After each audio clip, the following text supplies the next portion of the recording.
All right, all right, all right, all right. Welcome back, welcome back, welcome back. Again, thanks for rocking with us, viewers, man. We are now on episode 6 of CorNbReaD Vodcast. We thank you for your feedback today. I've been getting messages, I've been getting love. We can't express how much this means to us for you to go on us with this journey that we're on right now, just to empower and kick some conscious equity to you all based on, being Black men out here today, trying to connect the dots for other brothers primarily, but for people in general who are just trying to think their ways through just everyday life. We got a very special episode for you all tonight. You've been seeing my promotions. Hopefully you've been following the juices and berries on our CorNbReaD page on Facebook and IG. Tonight we're talking about the Black men's response to postpartum and how that impacts us silently. By bringing on a featured guest tonight who's going to share a little bit more insight and give us her story as a Black woman, during Black Women History Month. But so, yeah, during Women History Month, because we love all women. During Women's History Month, we wanted to shine a light from a women perspective about postpartum because it's not talked about a lot in the men community in terms of how we feel when we have partners or spouses or family members who may be going through that, and how we can be educated. I think that's very, very important in today's time for us to not just know about it, but to actually bring light to it, talk about it, learn some skills on, if you aren't a parent yet, or if you're planning children in the future, and you have a Black woman or a woman in general in your life that you are loving on and catering to that might carry your seed, to know how to be aware of the signs, to know how to actually massage your relationship in a way that you sustain it, and hopefully just be able to be a resource and a lighthouse for that individual to get through what they're going through. So before we get into any of that, I want to say if you haven't followed us yet, we are on YouTube at CorNbReaD Vodcast. Definitely check us out on our IG page at Eat More CorNbReaD. Also on Facebook at CorNbReaD as well. You can definitely send your inquiries or questions that you may have about any topic that we've had in the past or any episode to directly to us via email at thatgoodcornbread@gmail.com. So again, I can't stress enough that we are here for you. We love interacting with our viewers. The feedback, again, and the questions to date has been love. And I won't labor this topic any longer because I've been wanting to get into this for a while. When we decided, fellas, to kind of bring this to the platform, we sat around the room and decided that we knew nothing about postpartum depression.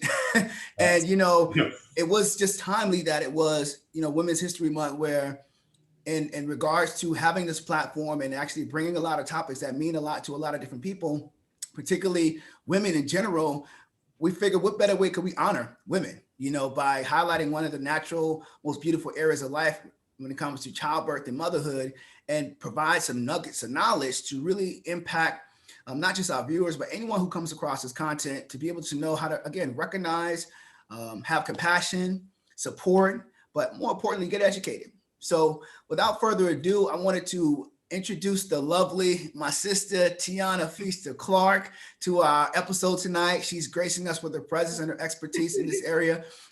Just want to give you some drop jewels about Tianna. She is a dope chef and an author of this cookbook called Feast Your Eyes on This. Tianna, I don't know if you have a copy with you tonight to show the viewers. Yeah, hold it up, slow that down. Slow it down. Yes. My sister is so dope. She is so much love, and it's a joy to know her. But more importantly, the jewels that I hope that she shares tonight does what we wanted to do for all of you out there watching, which is just impact, educate, empower, and really give you some tools to walk with your tomorrow with. If you are someone in this space dealing with this, don't know who to talk to, and don't have an outlet. So without further ado, I'll turn it over to my sister, Tianna. Take it away. Tell us your story, sis. Well, first of all, brothers, I just want to just personally thank you all. You're a little dark. You a little dark, sis. You're a little dark. Yeah, I know I am a little dark. Yeah. I want the people to see that face. Get that mug on the screen. Come on, man. Right. Hold on. No, turn the camera away from the window a bit. Yeah, turn it. There you go. There we go. Okay, here we go. Life on Zoom. Here we go. There we go. All right, here we go. So first and foremost, I just want to thank you all for having me on. This is such a blessing to be able to just come on and just talk about this particular topic. It's a very personal topic for me, and to be able to share it is healing for me and therapy for me, because you have someone who's going to listen with understanding. So that's a blessing in itself. And I just want to applaud you, Curtis, Ashley, and also my brother Herman. Love you like, from another mother, basically. just want to thank you all for this, because this is a topic that men don't talk about, men don't discuss, or don't even know. And it's okay. It's okay. But, we're going to talk about it today, right? And we're going to interact. So this is going to be awesome. Yeah. So my story. Should I start from the beginning, the genesis? Tell us what you got. All right. So basically, I just recently in 2020, COVID, although COVID has been hard for us, but it's also been blessings for us, because it's allowed us to just stop and just pause for a second on life. Oftentimes we are so busy thinking it's someone else or it's an issue with someone, but we never really have that quiet time to ourselves to go within ourselves. What triggered me finding out that I had postpartum depression as well as post-traumatic stress disorder was just rifts in my marriage, just a constant, marriage, we go through our growing pains, ups, downs, rounds and rounds. That's just marriage, because we're imperfect human beings. But I think I just had to have a moment that it was a breaking point with me and my husband. And I had to have a moment where I had to go in and deal with me. And it was basically me getting counseling for myself, personal counseling for myself. Between counseling, prayer, and even some coaching, I discovered I had a time and I was quiet. And I started to reflect what happened to me from the time I did get pregnant the first time and lost a child, and then went through the process again, because my husband and I, we did, and I'm being very transparent here, we went through IVF cycles, which is emotionally taxing on a whole nother level. And to finally get pregnant, for the third time, we were all excited, we're having this baby, but and just to jump back, so basically I had to just kind of think through what happened to me, right? I am most Black women are, if you look over history, we're very resilient. We're very strong. We're very, I got to push through. I got to be strong for my family. I can't communicate I can communicate my feelings kind of, sort of, but I don't want to look weak, and I don't want to look like I'm inadequate, and I don't want to be vulnerable. Yeah. And that's kind of, without us realizing, is what we do. We don't take the time to process what happened. So fast forward, we get pregnant, baby's growing, baby's doing great. I am, over 40 years old. Really? Yes, I am over 40, coming up on 45, Flawless. Yes, and, so, you're already dealing with the medical people who are telling you you're a geriatric patient for having a child. So that's on a whole nother level. And you're dealing with that stress. So you're operating almost like in fear a little bit, and almost feeling like a little insecurity, but not really. I wasn't really able to identify at the time, because I'm in the moment. 33 weeks, 4 days, they come to us and say, you all are going to have this baby. Your son is 3 pounds and 6 ounces, and he's going to have to go in the NICU for quite some time. For a new mom who's never had a child, to hear that is absolutely devastating. And I did what what anybody would do. I was cussing, I was fussing, I was flipping out. My husband was embarrassed, but I didn't give a okay. I didn't care, because I was scared. I was so scared. I was like, I have come this far, and immediately looking back on it, I realized that I started to feel like my enough is not enough. I started to feel inadequate. I started to feel like, you know what, I can't even get my baby this far. I can't even hold a baby. My husband and I have to go through IVF. I can't even get pregnant on my own. So all of that stuff is playing on your mind and in your spirit. So I'm carrying that. And then we have this beautiful baby boy, and he's amazing. And he thrived. He did well. We got through it. But my son is in a hospital. When they discharged me, everybody else is going home with their baby. I look in the back seat and I'm not going home with mine. The car seat is empty. I am torn from my child. I can only hold my child when they say I can hold him. I have to literally, I had him. The nurse came in and said, Miss Clark, what do you want to do after I had him? So this is not what a person, this is when you're, what is it? Fight or flight kicks in, right? So I didn't go into thriving mode. I went into surviving mode. I was like, I want you to get, this is exactly what I said to her. I said, good morning. I want you to get the lactation specialist in here so she can get my milk going. I want to see my son. I want you to take this catheter out. I want you to take this epidural out of my back, and I need to get up so I can get down. Like, I had no time, and nobody asked me, are you okay? Is everything? I didn't have time to think. And I was at the hospital from 8 to 11 o'clock at night every day for 3 weeks straight, pumping milk, coming home, no sleep, no rest. Oh, Miss Clark, go home and rest. My child all this stuff is going on. So we're released. He comes home, he's good.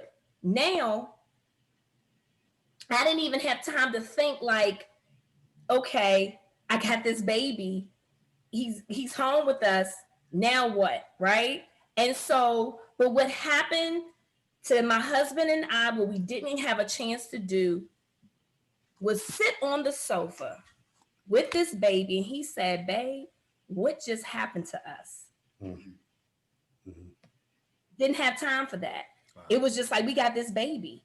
And so through that, I became, and at that moment, I wasn't getting any self-care for myself. I wasn't taking the breaks that I need. I was tired. I was exhausted. I didn't have, it was just like, I was being mama bear a little bit and overprotective, but I didn't know, and I didn't know what to do. Like, I was just operating. I was functioning. I was basically functioning with postpartum depression and functioning with post-traumatic stress disorder and postpartum. So I got two things going on.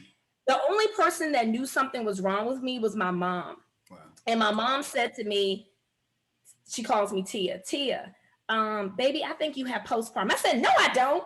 I don't. I want my baby. She was like, well, honey, that's not exactly what it is. Right. But to me, that's what it was. And then when you go to the doctors is like, oh, how you feeling? I said, well, I guess today I'm good. I'm just checking off a list. They're not really looking inside. Now, one thing my husband did say, what he did set up for me, he set up this going away thing where he surprised me by putting me on a bus to New York to go with one of my friends to get away. And I think he saw that I needed that, which was good, but he still wasn't, you know what I'm saying? It's still, he wasn't able to make the connection, and no fault of his own. He's a first-time husband, first-time father. What does he know? I mean, like, that's where the grace has to come in, right? You know what I mean? But I was very nagging. I was very irritable. I was feeling very insecure because I didn't want him to see that I was really struggling in the inside, and my husband traveled a lot. And brother, you know this, Teddy traveled a lot when Talon was a small child, and I had postpartum depression. There were times where I would just go in my closet and scream because I was so overwhelmed. I was working, taking care of a newborn, and my husband sometimes would be gone for weeks on end. And I didn't have time to process my feelings. So when he would come home, I'd be like, well, spend time with me and do this and do that. And he's like, why is she being so needy and naggy? Because I need you. I am struggling, and I don't know how to tell you that because I'm so vulnerable. You see, I don't want you, I'm so afraid that you're going to see my inadequacies. You're going to judge me. Sis, let me say this. First and foremost, hopefully you feel good even in this moment right now. Oh, absolutely. Every time I think any one of us get to talk about something that we're carrying and we release it, it's another level of growth for us. So hopefully we've honored you with this platform to do that. Yes. And I just want to say thank you for your vulnerability and courage and being able to just speak to your truths publicly so that others know that they too are human, first and foremost. But it's okay to figure out strategies to communicate this to someone something, some platform where you can find yourself again. I wanted to pivot there because I think you hit on a lot of beautiful things. I first wanted to honor you with that, but also pivot to some questioning, if that's okay with you. Yeah. For us, as 3 Black men on this platform, this topic is so beautiful to us because, again, we're like aliens when it comes to it. Curtis and I, we both are married with children. And, what you're dropping in terms of the science of information right now is we may have missed moments that were not known to us, not at any fault to our own, Right. but just not being connected to what that process entails. Just the check-in piece.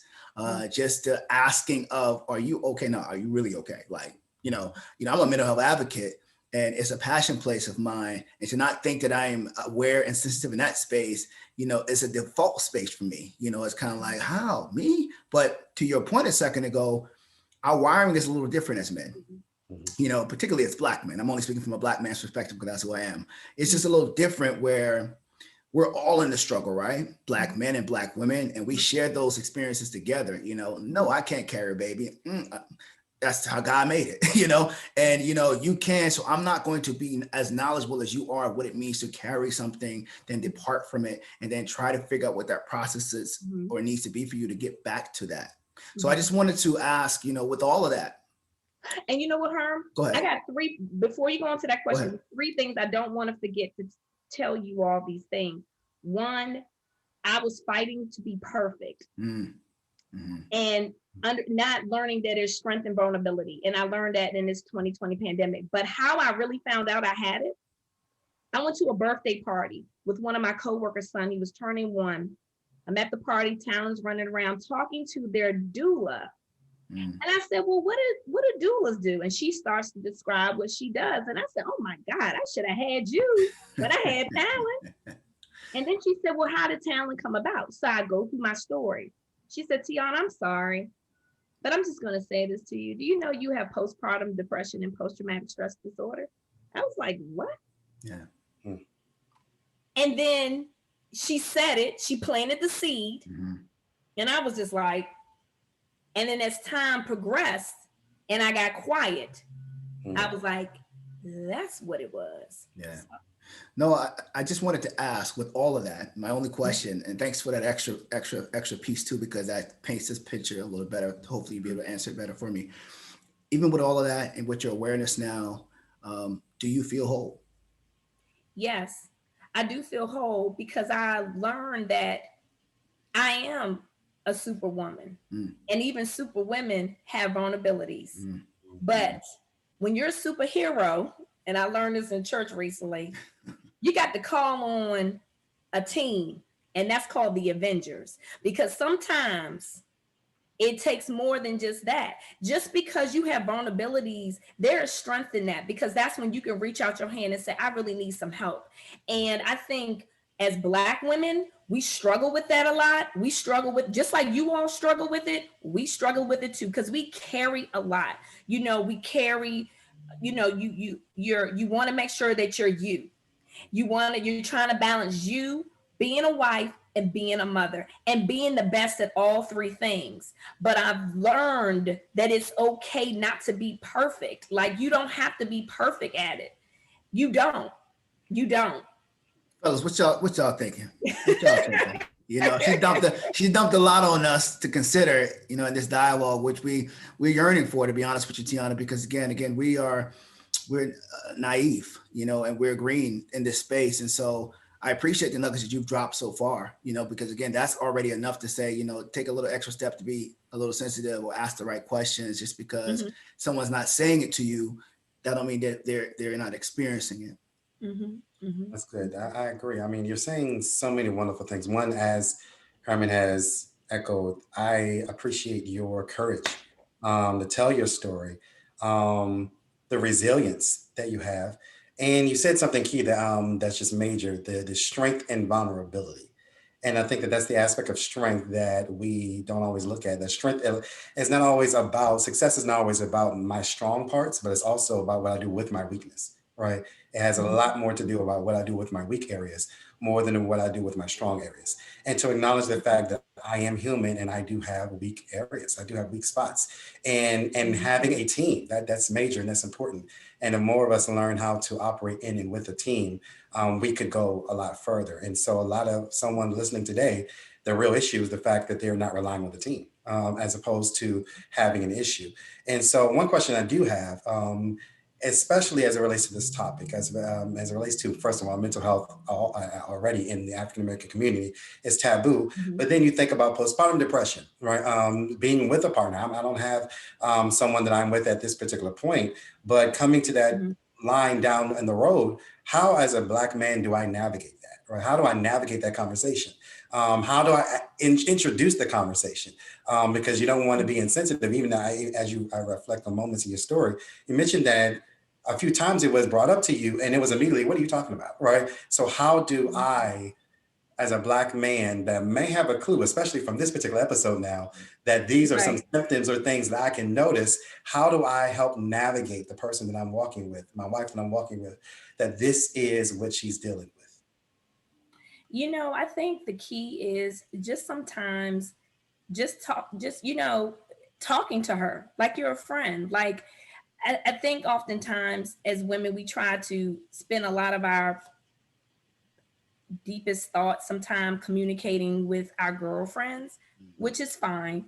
However, that's your mate, your one, you know what I mean? And just engaging, like, just sitting down quietly, no kids, no disruptions, and just, how are you doing? How you been feeling lately? I just want to check in with you to see how things, is there anything that I can do to help you?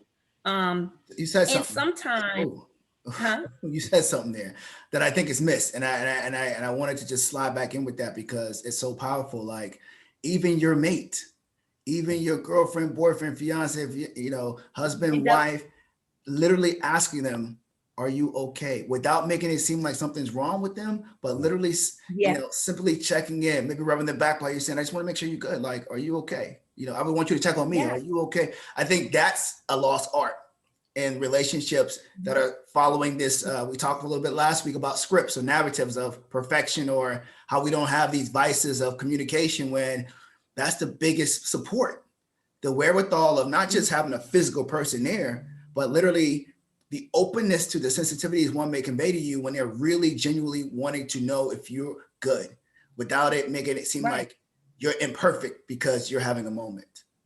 That's good. Right.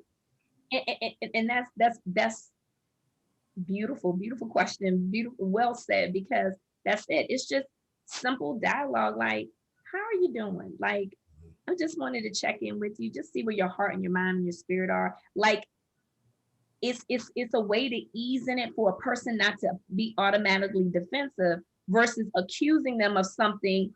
Again, like, I didn't know I had it, right? So, like my mom, even though it's my mom and she was very like soft with it, like, Tia, baby, I think you have a little postpartum depression. What? No, I don't. Like, I responded right there because I didn't want to appear. How did you really say it as a Black woman, Tianna? How did you really say that? I think you're giving us the cleaned up version for the record today. But can I say what I really was thinking? Yeah. How did you really? Right. Baby, that's what I was saying. I ain't about to throw my baby down no damn steps. Like, that's what I'm not about to put my baby in no microwave. Like, That's real. But it's very subtle, because you start to, the people that are closest to you, i.e. my husband, he felt it more. So he's thinking, Herman, you had plenty of conversations with Teddy. She crazy. Something wrong with her. She's so effing insecure. Well, you know what, baby? I am insecure. I'm insecure because I felt like my enough wasn't enough. I felt like I'm not enough as a mom, a wife, or anything. I couldn't get my child here right. I couldn't control that. You're looking at me like the closeness that we had, I feel like it's a distance. I feel like that's my, like, you know, and he wasn't saying any of these things. He wasn't acting if this was any of these things. But my husband was not equipped for that.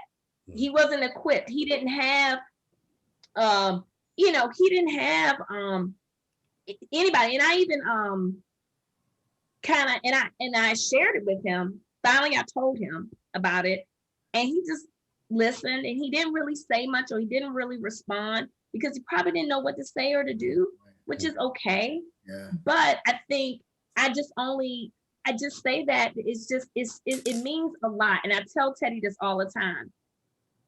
When you sit down with me, for Teddy to come to me and rub my back or say, babe, you all right? Nah, what's wrong with you? Mm-hmm.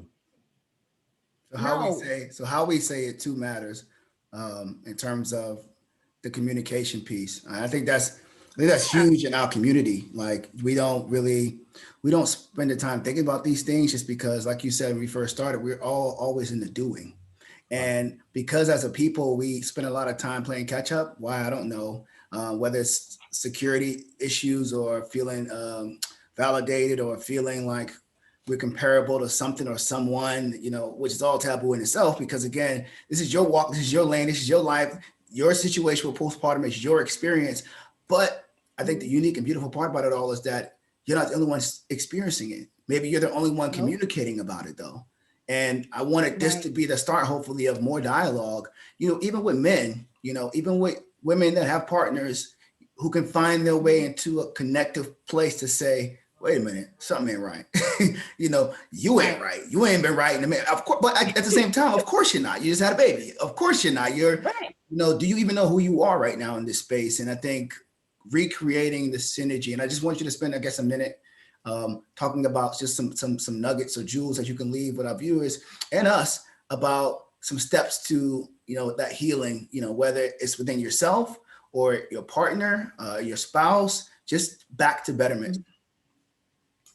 I think what would help with back to betterment, which I wish I would have had, well, one, I would definitely recommend a doula, because when I found out more information about it, the reason why she got into it is because she was experiencing postpartum depression, and she went through that with her daughter and her child. And she was saying that, I think knowing the support that she provided that couple that I spoke about, it also helped the husband, because the husband has said there were things that I just could not or did not understand, I think that's one thing. I think another thing is husbands, partners, fiancés, whatever you are, be in tune to the person.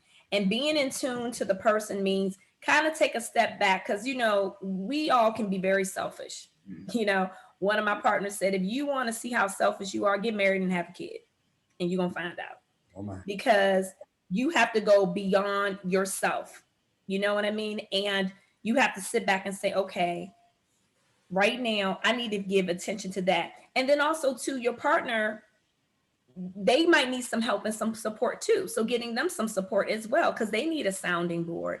And then also too, I would suggest like just some wives or some women, if women can start being more vocal and starting groups about it, I think will be helpful too for women. Because I think whatever reason we get into this thing, oh, I'm alone. No, you're not. There's so many people going through IVF. There's so many people going through postpartum. There's so many people having miscarriages every single day. And just finding those groups, and also to just as simple like the check-ins. And if you see that the person might need, and just doing little things like getting the house cleaned, having someone cook dinner, relieving that person, and also to giving the mother who just had a child, encouraging them to get to some of their self-care needs, and encouraging them that I have the baby, go take a walk. You know what I mean? Like, but in a very subtle way, because if it's your first child and you've gone through a lot to have your first child, you're gonna be on it. You're gonna be like, you're gonna be like, but come from a place of that, you know what I mean? And then I think those things would help. And then also too, I think if you all know your partner, Like Teddy knows that I am a very go-getting, aggressive, I'm gonna make it happen kind of person. But even those people need help. Even those people who seem strong and resilient, they need a break. They need help. They need time to breathe. And I have learned that, that I can't do it all. And I have to be okay with, and another thing is with men, we have to tell you all a lot of things because you all are not mind readers. What I mean that is, I've heard, I saw your ear, Herman. I've heard it happen where we have to say, babe, I can't. Yeah. I need your help. Yeah. And honestly, I think if we do that, men want to see their wives or partners or girls, they want to see our vulnerability. And I think, and that makes, at the end of the day, y'all are very happy when you all see that because you all just want to be our heroes. That's all you want to do and make us happy. Let's pivot. So that's my little tidbit. No, I appreciate all of that. I think that's all great stuff in terms of actions that can happen today, starting today and tomorrow, actually. Kurt, you've been quiet. So I know we're rounding out our time for our daily. I hope I didn't do that. You're like, oh my God. Why don't you, I'm gonna give you the space for a second if you have a thought, but if not, we can get to the daily crumbs real quick as we kind of wrap up. No, just really quickly, I'm really grateful to have heard all of that. I have a background in mental health, professionalism and things like that. So a lot of the behaviors that you're talking about kind of trained in how to spot those and how to tell if they're different from your baseline. But a lot of people don't have that experience. So I think it was really helpful when you went through and walked through identifying that you had some behaviors that were atypical from your norm. So husbands and things, we can start paying attention, and you guys keep hitting on it, right? We got to be in tune. We've said this before on our show. We need to be aware of ourselves. We also need to be aware of our partners because those are extensions of ourselves. So if they're going through something, we have to be aware. We made that commitment. It's not something that it will be nice to be, but no, we made a commitment to be together and to grow together and to get better. So we need to be aware of these things. And I think the most important bit before we get on to Daily Crumbs is that we need to be aware that these things can happen to us.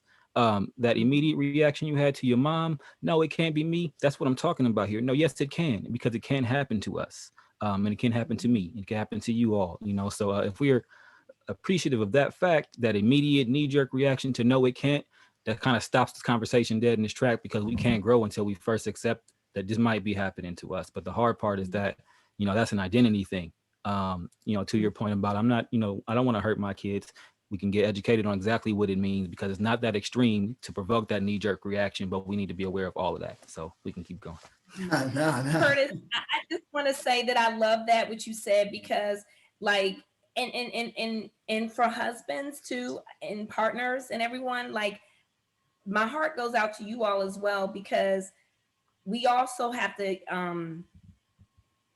give a little grace and compassion and be patient as well because we have to understand that you all don't know no more than we know, right? When you're first having a kid, we're learning together. But I love the part when you said that men and we are an extension of one another. That's our commitment to each other. So I should be able to recognize, for example, this, and I want to give this real quick. When Talon was in the NICU, Teddy, a friend of his, had some tickets to go somewhere out of town or something.